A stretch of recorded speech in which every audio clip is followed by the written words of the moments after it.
أعوذ بالله من الشيطان الرجيم. بسم الله الرحمن الرحيم. قل أوحي إلي أنه استمع نفر من الجن فقالوا إنا سمعنا قرآنا عجبا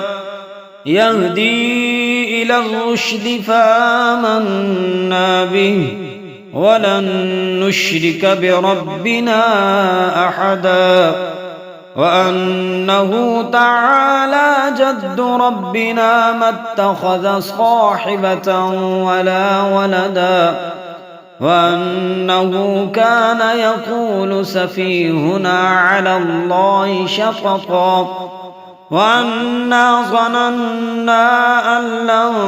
تقول الإنس والجن على الله كذبا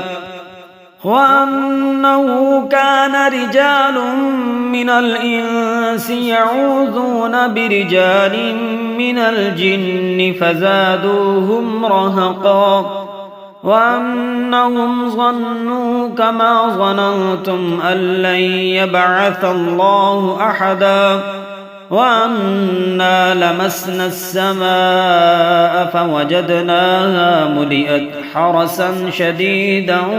وشهبا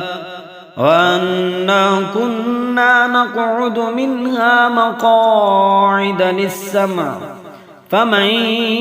يستمع الآن يجد له شهابا رصدا وأنا لا ندري أشر أريد بمن في الأرض أم أراد بهم ربهم رشدا وأنا منا الصالحون ومنا دون ذلك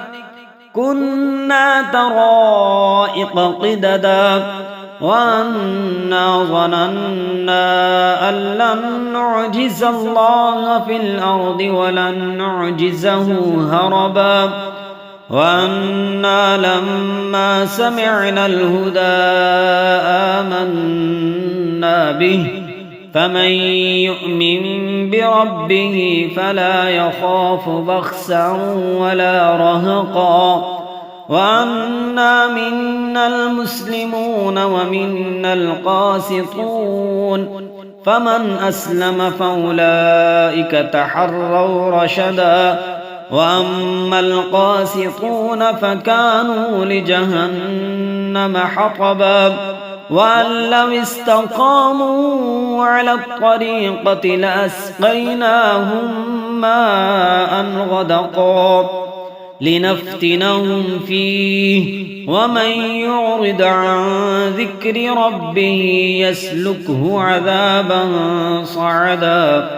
وأن المساجد لله فلا تدعوا مع الله أحدا وأنه لما قام عبد الله يدعوه كادوا يكونون عليه لبدا